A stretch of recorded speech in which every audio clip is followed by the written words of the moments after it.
আমরা যেটা দেখবো সেটা হচ্ছে hill climbing shorts.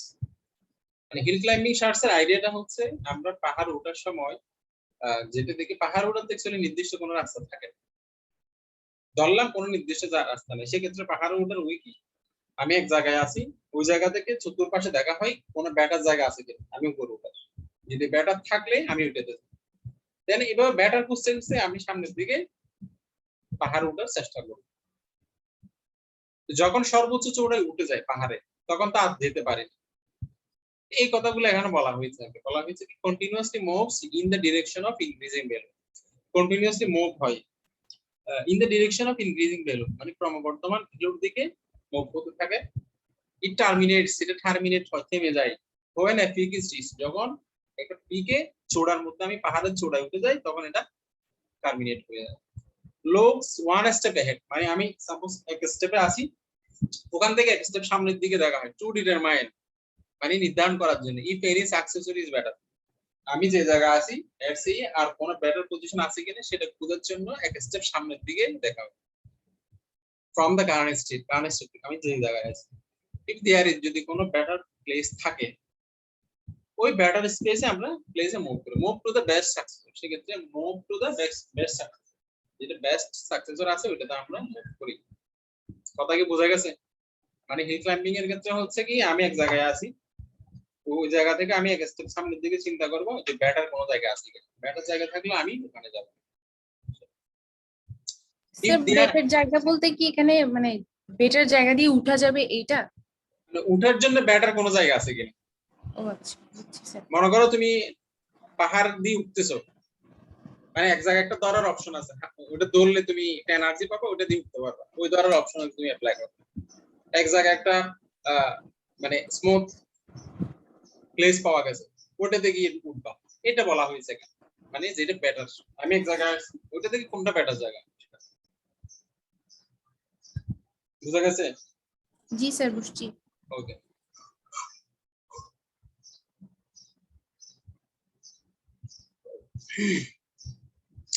if there exists a successor S for the current state N such that, মানে সাকসেসর যদি S হয় এবং কারেন্ট স্টেট যদি N হয়, এখানে বলা হয়েছে S of S, তারপর হলো S of N।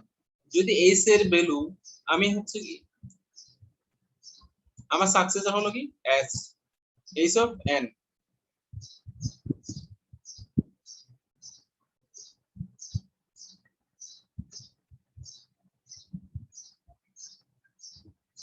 মানে S of N মানে আইস দ্বারা আমরা কি দেখছিলাম, মানে অ্যাকচুয়ালি এখানে S বলতে বোঝানো হয়েছে আমরা হিউরিস্টিক ভ্যালু দেখছিলাম, হিউরিস্টিক ফাংশন থেকে দেখছিলাম হিউরিস্টিক, এখানে অ্যাকচুয়ালি হিল থেকে H, যদি H of N থেকে যদি আমার সাকসেসর S ছোট হয়, N সাকসেসর আমার N সংখ্যক নোড আছে এখানে, তার মধ্যে S হলো কি সাকসেসর, তার মানে কি S এর ভ্যালু N থেকে অবশ্যই ছোট হবে। তারপর H of S less than or equal H of T for all the successors T of N। তো এখন মনে করো আমার 1 থেকে 10টা কি আছে, 1 2 3 4 5, আমি বের করি,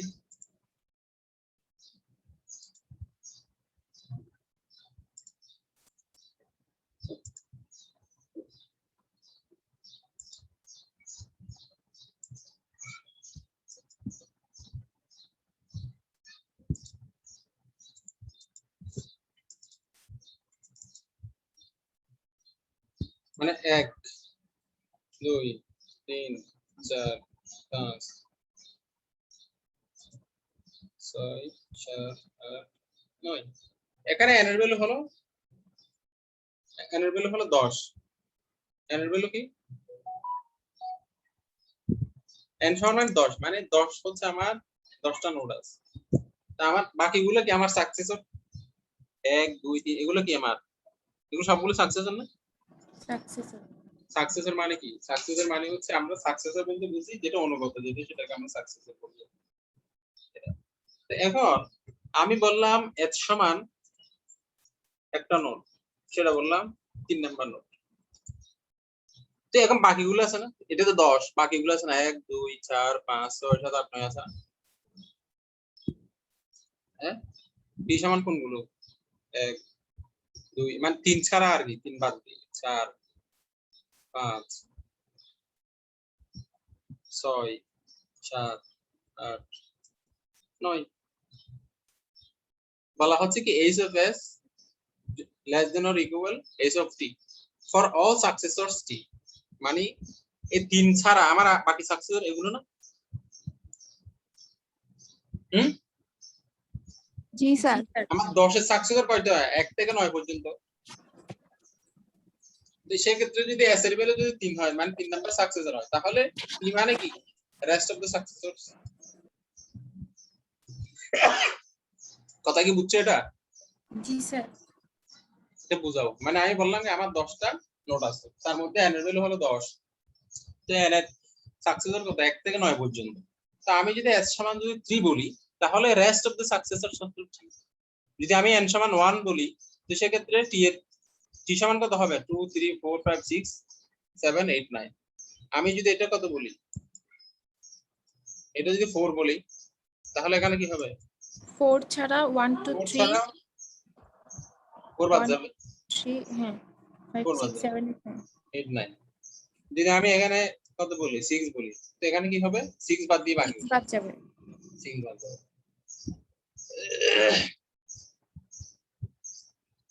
6 বাদ যাবে কথা কি ক্লিয়ার জি স্যার।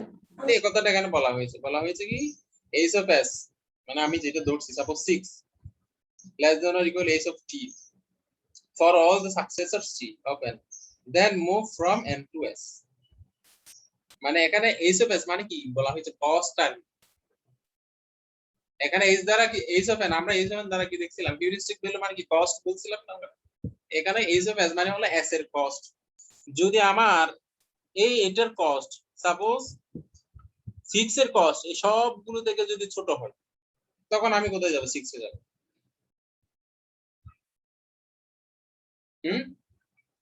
স্যার এই লাইনটা স্যার বুঝি এটা নাই। বুঝি নাই। কস্ট মানে কি স্যার সবগুলো যোগ করে তারপর কম্পেয়ার করব।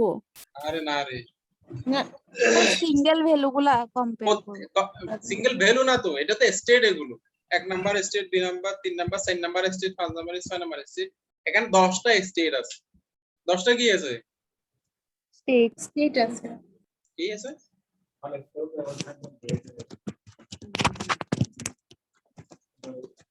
আমার স্টেট কয়টা এখানে 10টা। 10টা। কস্ট অফ 1 সমান 12 কস্ট অফ 2 সমান 5 কস্ট অফ 3 সমান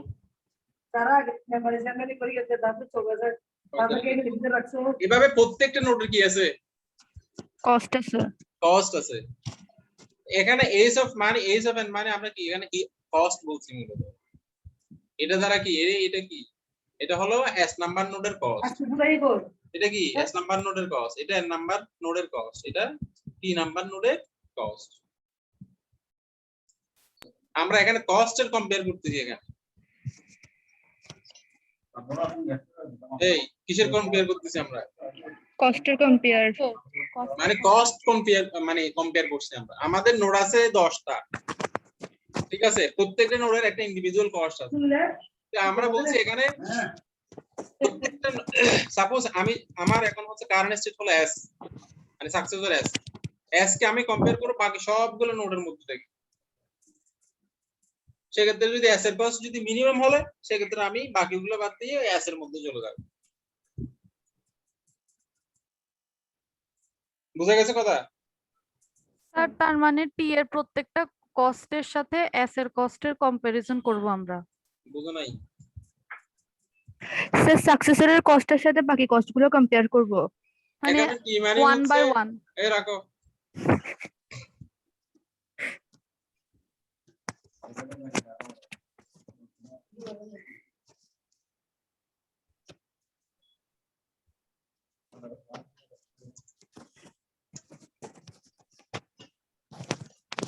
এখানে হলো টি হলো বিষয়টা এরকম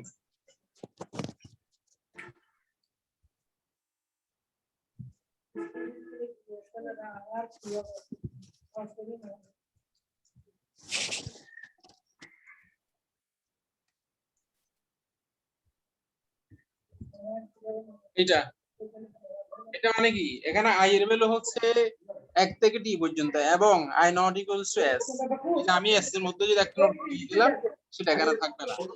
তো এখানে প্রত্যেকটা নোডের আমি কস্ট আছে, আমার 10টা নোড আছে, কস্ট অফ আমরা সি দ্বারা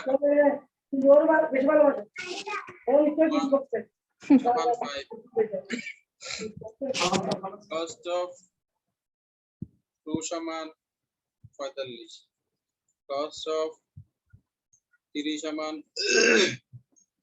12, কস্ট অফ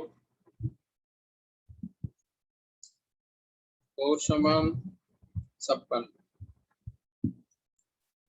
এভাবে আমার কত প্রত্যেকটা নোডের কি আছে কি আছে কস্ট আছে। কস্ট আছে। তো এখন কস্ট আছে, তো আমি বললাম কি আমার এখন কাজ হলো এই নোটগুলোর মধ্যে থেকে যেই নোটটার কস্ট সবচেয়ে কম আমি ওটাতে যাব। এই জন্য আমি বললাম সাপোজ একটাকে স্ট্যান্ডার্ড ধরলাম, এভাবে সাপোজ এখানে একটা ধরলাম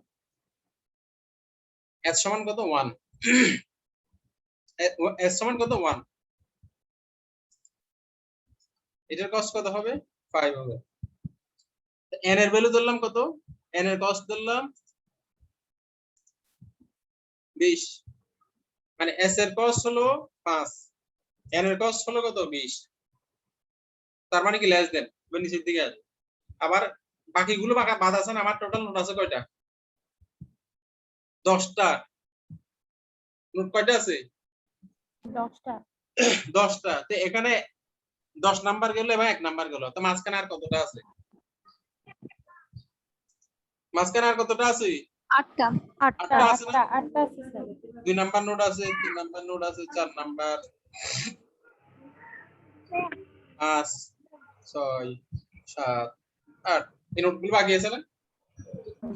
জি স্যার। এখন এই নোটগুলোর কস্টের সাথে আমাকে কম্পেয়ার করতে হবে না এস এর, মানে 1 নাম্বার নোটের, তখনই তো বুঝতে পারবো এটা ছোট না বড়। জি স্যার।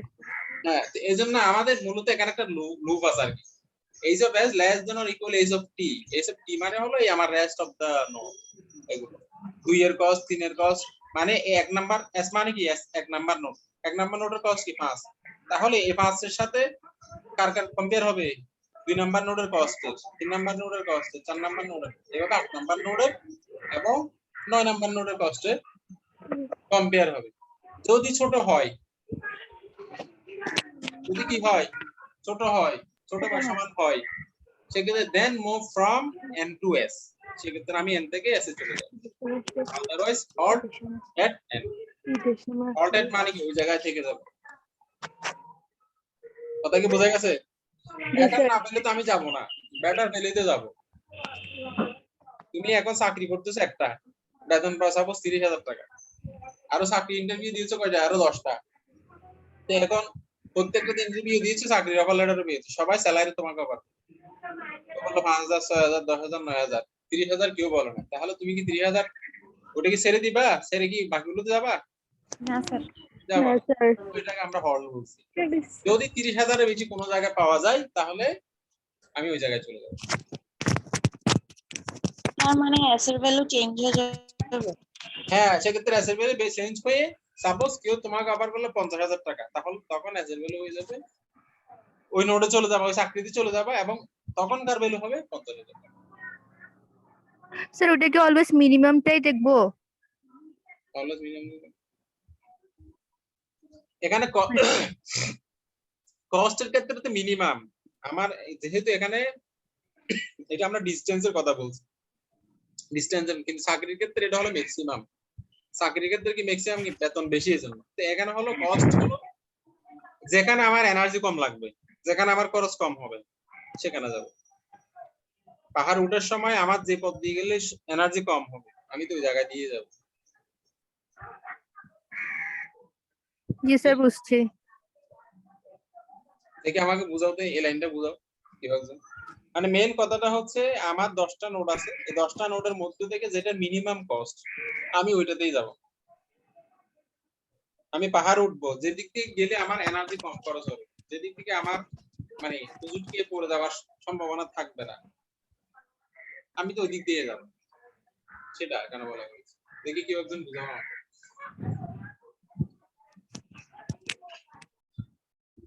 বুঝাও। স্যার মানে হচ্ছে পাহাড়ে ওঠার সময় 10টা নোট বা যদি 10টা ওয়ে থাকে তার মধ্যে দিয়ে আমি ওই রাস্তাটাই চুজ করব যেটা দিয়ে আমি মানে সহজভাবে যেতে পারবো এবং কম কম সময়ে যেতে পারবো।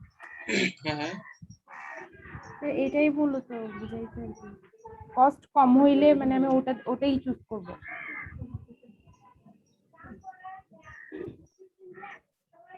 আরেকজন বলো। স্যার যে ওয়েতে এনার্জি কম খরচ হবে স্যার ওই ওয়েতে যাব, এটাই বুঝাইছে, কষ্টের উপর ডিপেন্ড করে।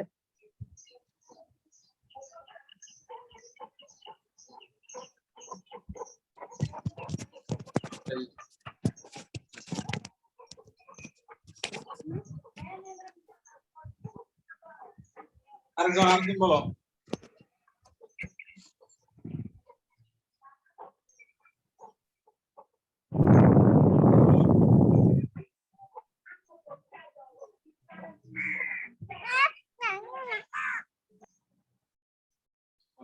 কথা তো বলতে হবে রে ভাই।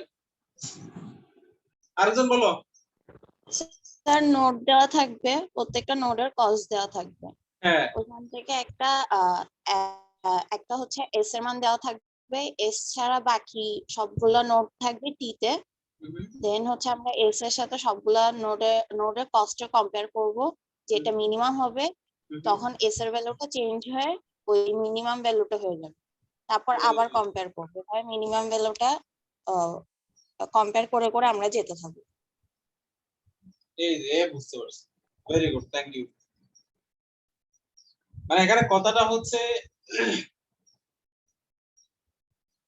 মানে আমি পাহাড় উঠবো, পাহাড় উঠার সময় আমার 10টা পথ আছে, 10টা পথের মধ্যে মানে কোনো মতে বের করতে পারলা কি এই পথ দিয়ে গেলে আমার এনার্জি এত যাবে, এত ক্যালোরি যাবে, এই পথ দিয়ে গেলে এনার্জি এত ক্যালোরি যাবে, 1 নাম্বার পথ দিয়ে গেলে 5 ক্যালোরি যাবে, 2 নাম্বার পথ দিয়ে গেলে 3 ক্যালোরি যাবে।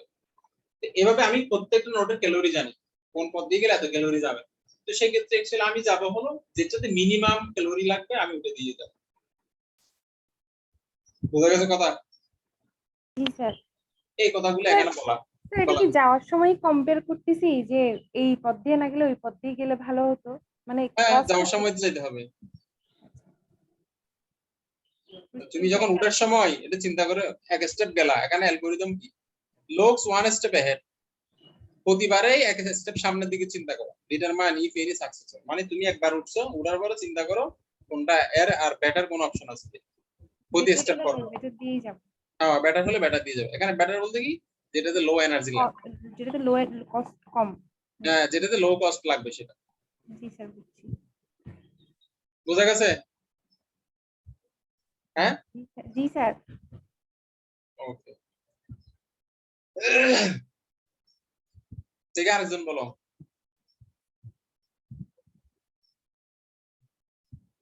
আরেকজন বলো। স্যার আসসালামু আলাইকুম। অনেকগুলো নোট দেওয়া থাকবে, হ্যাঁ নোটে নোডের কিছু কস্ট থাকবে, প্রত্যেকটা নোডের এক একটা কস্ট থাকবে। হ্যালো, হ্যাঁ শুনছি, বলো। জি স্যার, নোডের এক একটা কস্ট থাকবে আর সেই কস্ট গুলোকে আমি কম্পেয়ার করব, একটা কস্ট কে অন্যান্য কস্ট গুলো দিয়ে কম্পেয়ার করব যে কোনটার কস্ট হচ্ছে কম হবে, অর্থাৎ যেটা দিয়ে আমার কম ক্যালোরি খরচ হবে সেটা দিয়ে আমি যাব, Good. মানে সেটাকে আমার সাকসেসর ধরবো, সাকসেসর হবে সেটা, সেই এর মানটা। ওকে, এখানে স্যার এটাই বলা হলো আর কি। সেটাই এক্স্যাক্টলি এটাই বলা হচ্ছে। আরেকজন, আরেকজন বলো।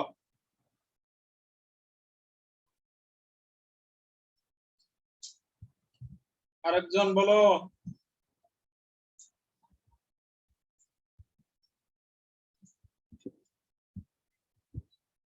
যেমন এই এক্সাম্পলটা যদি আমরা এটাকে, আচ্ছা similar to greedy charts in that T uses S but does not allow the এটা মূলত greedy charts কি রকম ছিল greedy অ্যালগরিদম মনে আছে greedy charts data structure and algorithm এটা পড়ো না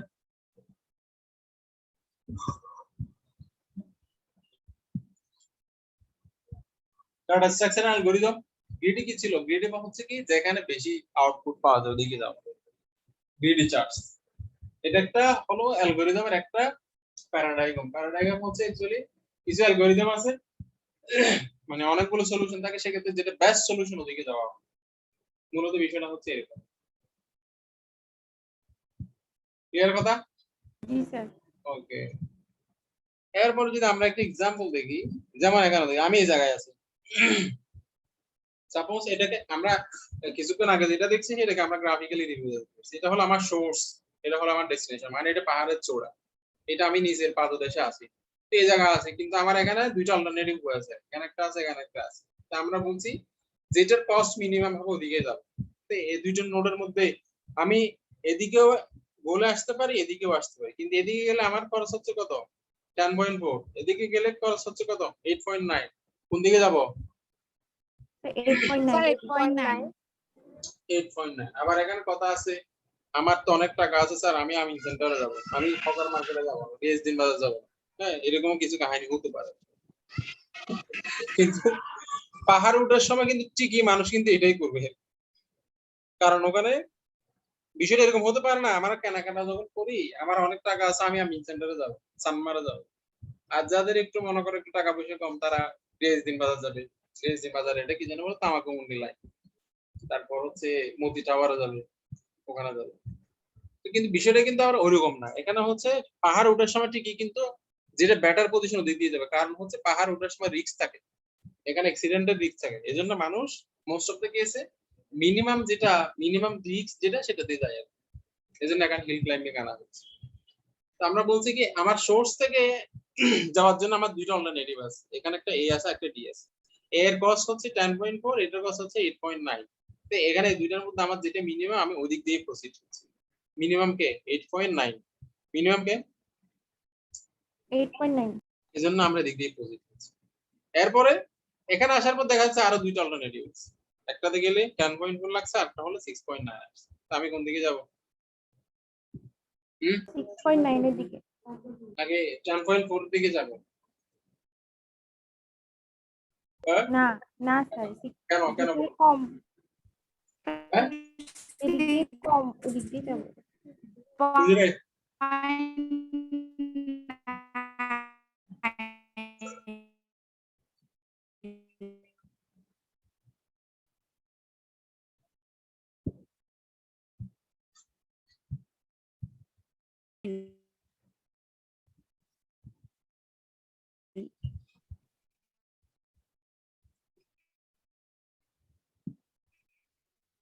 কোন দিক দিয়ে যাব ডি থেকে আমি কোন দিকে যাব এ তে যাব না ই তে যাব কেন যাব ইতে যাব কেন কারণ যাব ওদিকে গেলে কস্ট কম 6.9 আর এদিকে গেলে কস্ট বেশি 10.4 আর একজন বলো আমরা ডি থেকে এ তে যাব না ই তে যাব ও কেন যাব ইতে যাব স্যার কেন কস্ট যাব কম তাই হ্যাঁ কস্ট কম তাই আরেকজন স্যার ইতে যাব রিস্ক কম হ্যাঁ ওকে এরপর আমি ইতে আসছি ইশারার পর দেখা যাচ্ছে বি এবং এফ আছে তো এখানেও দেখা যাচ্ছে বি এর কস্ট হচ্ছে 6.7 এফ এর কস্ট হচ্ছে 3.0 কোন দিক দিয়ে যাব স্যার এফ দিয়ে এফ দিয়ে এটা হলো হিল ক্লাইম্বিং এর মেইন কথা বুঝা গেছে কথা ইয়েস স্যার জি স্যার ওকে এরপর হচ্ছে আমাদের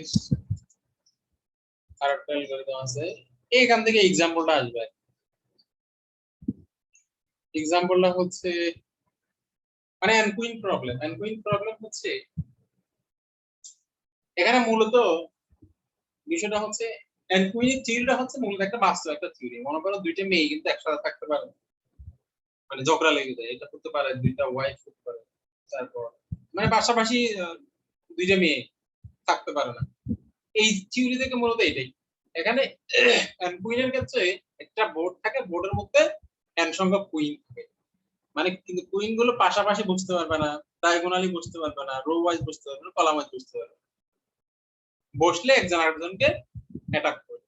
থিওরিটা মূলত এরকম, মানে এইদের থিওরি, মানে দুইটা আমি একসাথে থাকতে পারে না, ওই থিওরি থেকে মূলত অ্যানকোইন প্রবলেম। এখানে হচ্ছে মূলত, এটা কি মিথ্যা বলছি নাকি দেখো আবার, কেউ মাইন্ড করো না, বাস্তব চিত্র হলো এরকম।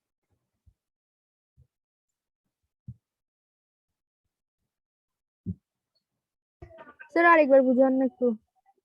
মানে অ্যানকোইন প্রবলেমটা হচ্ছে, এটার কথাটা হচ্ছে মানে একটা বোর্ডের মধ্যে n সংখ্যক কুইন থাকে রানী, এগুলো প্লেসমেন্ট হবে মানে একটা আরেকটার পাশাপাশি বসতে পারবে না। সাপোজ মানে এই জায়গায় আছে, এর ঠিক পাশ হচ্ছে এটা এটা এটা, মানে ডায়াগোনালিও কেউ বসতে পারবে না, এবার ডায়াগোনাল বরাবর রো ওয়াইজে বসতে পারবে না, সরি কলাম ওয়াইজে বসতে পারবে না, আবার এদিকে রো ওয়াইজে বসতে পারবে না, এইভাবে কলাম ওয়াইজে বসতে পারবে না, আবার এখানে ডায়াগোনাল বরাবরও বসতে পারবে না।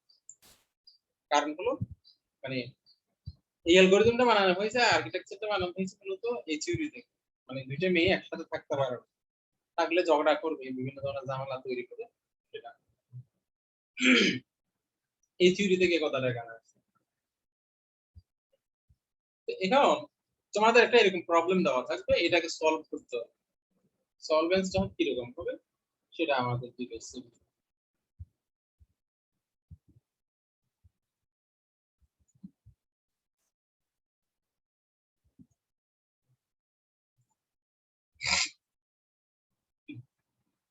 মানে একটা প্রবলেম আছে, কিন্তু আমাকে ফার্স্ট অফ অল এটা দেওয়া আছে, কিন্তু তোমার গোল হচ্ছে মূলত এখানে কিন্তু কিছু কনফ্লিক্টিং কি আছে, নোড আছে, মানে কুইন আছে, কনফ্লিক্ট মানে একজন আরেকজনের সাথে অ্যাটাকিং। ফার্স্ট অফ অল আমাকে এটা খুঁজে বের করতে হবে, তোমাকে এটা দেওয়া থাকবে। সলিউশন হচ্ছে মূলত, সলিউশনটা কি, কুইন গুলো এমন ভাবে বসবে যাতে একজন আরেকজনকে অ্যাটাক করবে না। অ্যাটাক বলতে কি, একটা ডায়াগোনালে আরেকটা বসবে না, একটা কলাম ওয়াইজ আরেকটা বসবে না, একটা রো ওয়াইজ আরেকটা বসবে না, এটা হলো সলিউশন। তোমাকে এই প্রবলেমটা দেওয়া আছে, এই প্রবলেমটা দেওয়া আছে। ফার্স্ট অফ অল তোমার কাজ হচ্ছে কি, কোন জায়গায় অ্যাটাকিং আছে সেটা খুঁজে বের করা। মনে করো আমি যদি এটা দিয়ে খুঁজি, এটার কলাম বরাবর কেউ আছে নাই, এটা রো বরাবর কেউ আছে, এটা রো বরাবর কেউ না আছে, স্যার, না স্যার নাই। এর ডায়াগোনাল বরাবর কেউ আছে, না স্যার, নাই। তারপর এর ডায়াগোনাল বরাবর এদিকে কেউ আছে, নেই। না স্যার। দ্যাট মিন্স এর কোনো অ্যাটাকিং নেই, এজন্য আমরা এখানে n দিয়েছি, কি দিয়েছি, n। এরপর এটা চেক করো, এটা ডায়াগোনাল বরাবর কলাম বরাবর কেউ আছে, এটা নাই, রো বরাবর না স্যার, নাই, এই যে এই ডায়াগোনাল বরাবর আছে, না স্যার, নাই। তারপর আবার এই ডায়াগোনাল বরাবর আছে, নাই, নাই। এজন্য এর কোনো কনফ্লিক্ট নাই, এরও নাই, মানে এই নোট এটারও নাই, কিন্তু এর আছে। দেখো এর কোন এক জায়গায় আছে, এর ডায়াগোনাল বরাবর চিন্তা করো, দেখছো লাস্টে আছে ডায়াগোনাল বরাবর। ডায়াগোনাল বরাবর একটা আছে, কলাম বরাবর যদিও নাই, কলাম বরাবর নাই, রো বরাবর নাই, আছে নাই, নেই। তার মানে এই জন্য আমরা কনফ্লিক্ট, ঠিক কি হবে, এই জায়গা কনফ্লিক্ট আছে, এই জায়গা আছে, বাকিগুলো তো নাই। তো আমার কাজ হচ্ছে কি এই দুই জায়গার কনফ্লিক্ট বের করা, এই জায়গার কনফ্লিক্ট মানে রিমুভ করতে হবে, এই জায়গার কনফ্লিক্ট রিমুভ করতে হবে। তো আমি ফার্স্ট অফ অল এটা শুরু করলাম, এখানে কিছু ভ্যালু দিয়েছি আমি, ভ্যালু মানে হচ্ছে কি এটা কোন কোন জায়গায় যেতে পারে, এই জায়গা আসতে পারে, এই জায়গা আসতে পারে, এই জায়গা আসতে পারে, এই জায়গায় এই জায়গায় এই জায়গায় এই জায়গা আসতে পারে, কিন্তু এ তো আর এদিকে যেতে পারবে না, কারণ হলো এইদিকে একটা আছে, এই অ্যাটাকিংটা সরানোর জন্য তাকে অন্য জায়গায় সরতে হবে। এই জন্য আমি কি বের করলাম, এ কোন কোন জায়গায় যেতে পারে, মনে কর এও আবার এদিকে কোথাও আসতে পারবে না, কারণ হলো প্রত্যেক জায়গায় আরেকটা আছে, এখানে আছে, এখানে আছে, এখানে আছে, এখানে আছে, এখানে আছে, এখানে আছে, মানে সে এদিকেও আসতে পারবে না, ডায়াগোনাল বরাবরও যেতে পারবে না, কিন্তু যেতে হবে তাকে কলাম বরাবর, কারণ হলো এই কলামে আর নাই, এই কলামে কি আর আছে, না স্যার। না স্যার। এজন্য সে যেতে পারবে শুধু এই কলাম বরাবর। এজন্য প্রত্যেকটা ঘরের সাথে কনফ্লিক্ট বের করা হয়েছে, মানে কোন ঘরে গেলে আর কনফ্লিক্ট কত হবে, মনে করে এই ঘরে গেলে আর কনফ্লিক্ট হবে 2, কারণ হলো এই জায়গা আসলে এখানে রো বরাবর একটা আছে, আছে না, জি স্যার। আছে, কিন্তু ঠিক আছে একটা ডায়াগোনাল বরাবর আছে না, জি স্যার। এইজন্য এর ভ্যালু 2। এ ঘরে আসলে এর কলাম ডায়াগোনাল বরাবর নাই, এ ঘরে ডায়াগোনাল বরাবর আছে কেউ নেই না স্যার নেই কিন্তু এর রো বরাবর আছে এজন্য এর ভ্যালু 1 আবার এখানে আসলে এর ডায়াগোনাল বরাবর একটা আছে এই ডায়াগোনাল এর রো বরাবর একটা আছে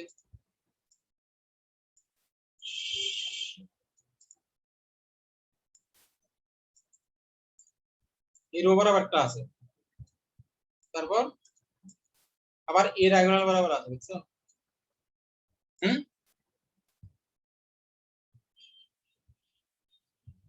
বুঝা গেছে তিনটা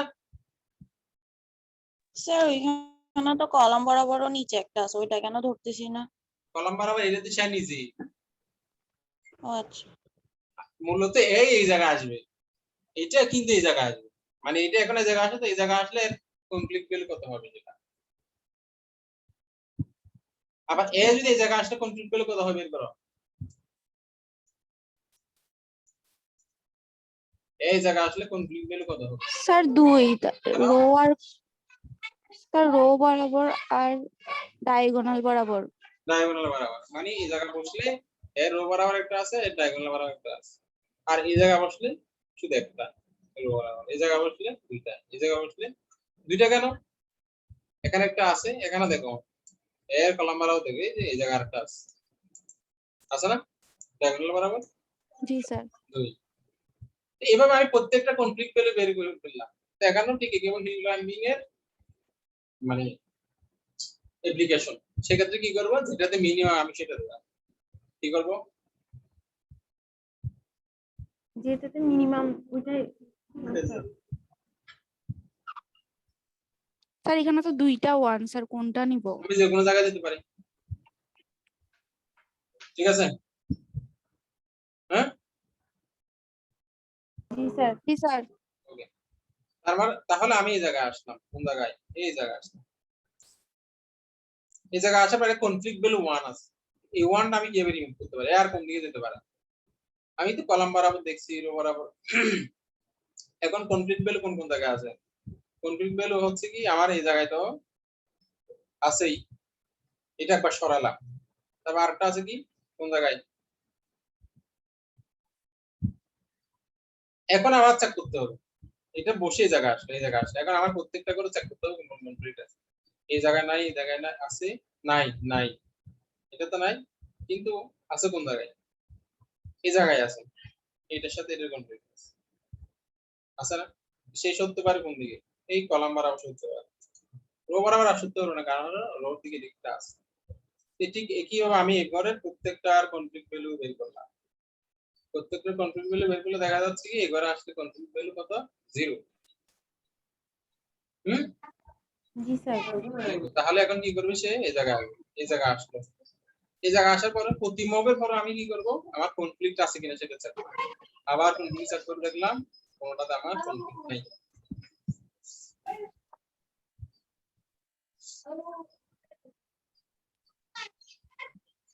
বুঝা গেছে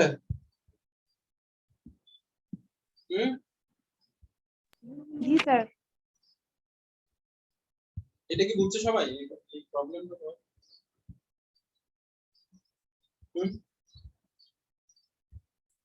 এই প্রবলেমটা সবাই বুঝতে পারছো জি স্যার এটা মূলত আমাদের মিডের ফাইনাল সিলেবাস মিডের পরে মিডের আর কোন সিলেবাস মিড কিন্তু তারপর আপাতত ঘুরিয়ে দেব তোমাদের মিডে এগুলো আসবে আমরা যা পড়াইছি ক্লাসের মধ্যে এগুলোই আসবে ক্লিয়ার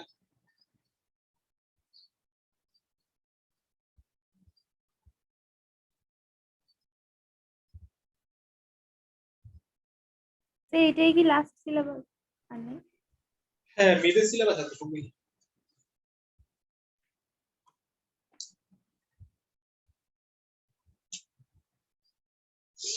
ওকে আমরা অ্যাটেন্ডেন্সটা নিব আর আজকে এতটুকু পর্যন্ত তোমরা পরে মিড দিয়ে দিবা বুঝা গেছে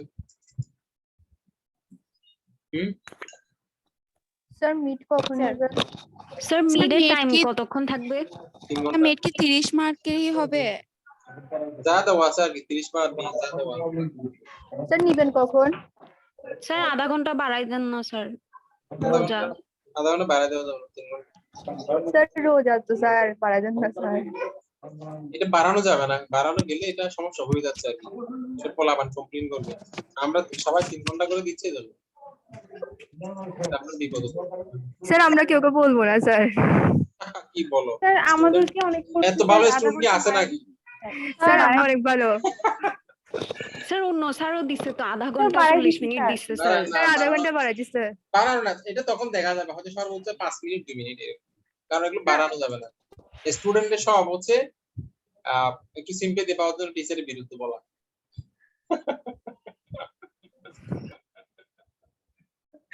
ডোন্ট মাইন্ড দ্যাট।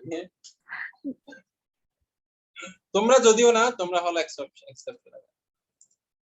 কিছু কিছু স্টুডেন্ট আমাদের বিরুদ্ধে গিয়ে যেভাবে বলে, হাই হাই রে।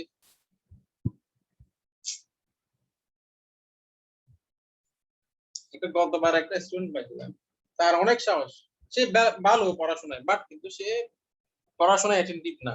এর সাহসটা হচ্ছে এরকম, সে ভাইভাতে পাইছি 2 পাইছি 10-এ। আমি তো আবার এগুলো নাম কি কে সি আর কে কি এগুলো আসলে কনসিডার করি না, যার পারফরম্যান্স এরকম করে মার্কস দিই। সে সিআর ছিল, সে যখন ভাইবার মার্কস পেলো সে আমাকে ফোন দিল, স্যার আমি মার্কস এত কম পেলাম কেন? আমি বললাম তুমি পারোনি এই জন্য পাও নাই। হ্যাঁ, এটা কোনো কথা স্যার? এটা তো ভাইবা অ্যাটেন্ড করলে তো 5 6 7 দিয়ে দেয় অন্য টিচাররা, এভারেজ এত টাকা এত মার্কস পাই, এইভাবে সে আমাকে তর্ক করলো। এগুলো আসলে ভালো না,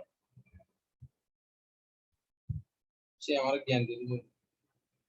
ছেলে মেয়ে না, মেয়েরা কিন্তু ভালো, এই কাজগুলো বেশি ছেলেরা করে, মানে অভিজ্ঞতা আর কি। আমরা কখনো টিচারদের নামে কমপ্লেইন করি না। এটা হচ্ছে আইসি মেয়েদের, আমি তো মেয়েদের অনেক ক্লাস নিয়েছি, কিন্তু মেয়েরা এগুলো কখনোই করে না। এরা অনেক জানতে ভালো, এই ছেলেগুলো করে কিছু মনোযোগী শয়তান আছে, এই শয়তান গুলো করে। তো এটা তো যাই হোক, এটা সত্য হোক মন্দ হোক, যখন টিচারের বিরুদ্ধে এটা সিনিয়ররা আমাদের বলে, এটা তো খারাপ লাগে, গায়ে লাগে। এগুলো আসলে করবা না আর কি। যদি টিচার সম্পর্কে যদি কারো কোনো কমপ্লেইন থেকে থাকে সরাসরি টিচারকে বলবা, বা আমি ক্লাস নিচ্ছি স্যার আপনার ক্লাস আমরা বুঝতেছি না, বলে দিবে, সমস্যা নেই, এটা কোনো বিষয় না, এটা হতেই পারে। কিন্তু সরাসরি সিনিয়র লেভেলে গেলে সিনিয়ররা বকাঝকা করে জুনিয়রদের, এটা স্বাভাবিক করবে। সত্য কি মিথ্যে এটা পরে জাস্টিফিকেশন হবে আগে, এর আগে তো যা ইনসাল্ট হয়ে যায়। তো ওই ছেলেগুলো এগুলো করে আর কি। মেয়েরা কখনো আমি দেখি না, মেয়েরা অনেক ভালো, সবাই ভালো, এরা পড়াশোনায় ভালো। তারপর হচ্ছে মানে এই কাজগুলো করে না আর কি, সে যেটা গিয়ে মানে এই যে তর্কাতর্কি করা, মানে এটা আমার খুব গায়ে লাগছে, এভাবে কেউ করে নাই আসলে আমার সাথে। এই ছেলেটাই ফার্স্ট করলো, মানে এভাবে করবা না আর কি। হ্যাঁ, এগুলো আসলে কারণ কোনো টিচাররা কোনো ছাত্রছাত্রীর অমঙ্গল চায় না। কি আমার ছাত্রছাত্রীরা মানে ভালো গ্রেড পেলেই আমাদেরই লাভ, আমাদেরই শোনা, সে আমাদের সারা জীবন দোয়া করবে ভালো করলে। এটা তো সবাই, সকল টিচাররা তো স্টুডেন্টদের কল্যাণ থাকে, কিন্তু এই ছেলেটা যা করছে।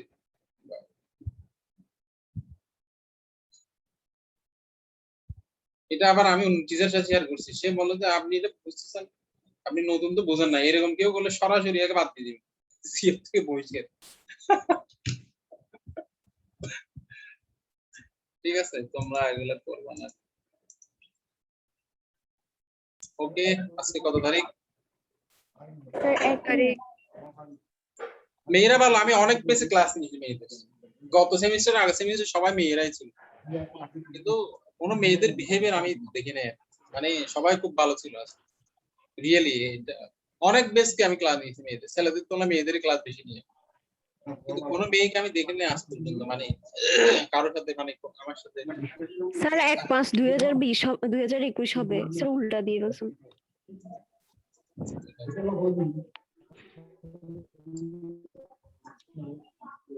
ওকে, 22 আছো? জি স্যার আছি। 23 24 সরি 44। আসসালামু আলাইকুম স্যার। ওয়ালাইকুম আসসালাম। 47 present sir. 48 present sir. 49 present sir. 50 sir 50 sir আছো? আপনি 44 এ না দিয়ে স্যার 46 এ দিয়ে দিছেন। 46 কে আছে সে? 53 present sir. 56 57 present sir. 59 sir আসসালামু আলাইকুম 58 আছে 58 রোল নাম্বার আছে এটা এটা স্যার 58 কত 8 58 রোল নাম্বার এর নাই কেন ক্লাস আগ কর নাই মনে হয় ওকে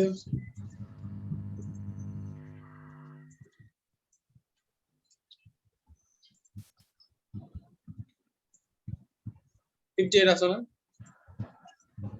59 জি স্যার আছি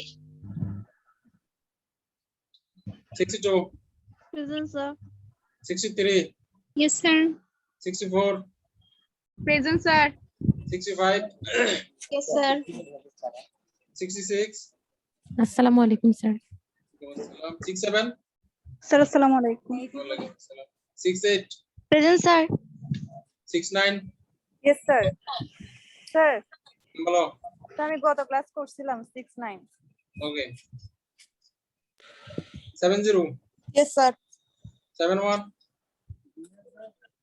72 present sir 73 75 present sir 76 present sir 77 present sir 78 present sir 80 present sir 82 আসসালামু আলাইকুম sir 83 present sir 84 85 Present, sir. 86 present sir sir আসসালামু আলাইকুম ওয়ালাইকুম আসসালাম বাকি আছে কেউ স্যার লাস্টে তুচি রুচি কই রোল নাম্বার আছে এখানে জি স্যার একদম উপরে সেকেন্ড Okay. স্যার ওকে আর স্যার 56 স্যার 46 56 রাখছিলাম তখন কোথায় ছিলাম স্যার 46 স্যার ডিসকানেক্ট হয়ে গেছিলাম আর কেউ আর কেউ আসো ওকে আল্লাহ হাফেজ স্যার ওকে স্যার স্যার একটা কনফিউশন ছিল মানে বলো। লাস্টে মানে ফার্স্ট মুভের পর আমরা মানে সেকেন্ড বার ওই কলাম বরাবর কনফ্লিক্ট বের করলাম কেন এখানে কনফ্লিক্ট হবে হচ্ছে row wise column wise diagonal wise জি স্যার এটা সিলেক্ট করতেছি কিভাবে ওটা বুঝি নাই দেখবো ডায়াগোনাল বরাবর কেউ আছে কিনা এর ডায়াগোনাল বরাবর কেউ আছে কিনা এর ডায়াগোনাল কোনটা এই কোন মানে কোন বরাবর দেখো এর ডায়াগোনাল কোনটা এটা না এই যে আমি যদি চিন্তা করি এর ডায়াগোনাল কোনটা এটা আবার এর ডায়াগোনাল এটা এটা না মানে যতটা কমপ্লেক্স নাম্বারটা তত লিখবো না হ্যাঁ সেটাই হ্যাঁ স্যার স্যার কনফ্লিক্ট ভ্যালুটা কি সবসময় কলাম ওয়াইজই বের করবো মানে কলাম ওয়াইজ না যেদিকে রো ওয়াইজ কলাম ওয়াইজ কিন্তু আমরা এখানে লিখি না রো বরাবর সে যাওয়া যাচ্ছে না সাপোজ সে রো বরাবর যেতে পারবে কোনো করে আসতে পারবে সব জায়গায় কনফ্লিক্ট আছে এটা তুমি রো বরাবরও করতে পারো কলাম বরাবরও করতে পারো আচ্ছা স্যার এটা কোনো বিষয় না স্যার কনফ্লিক্ট বের করার সময় কি রো কলাম আর ডায়াগোনাল বরাবর দেখবো হ্যাঁ অবশ্যই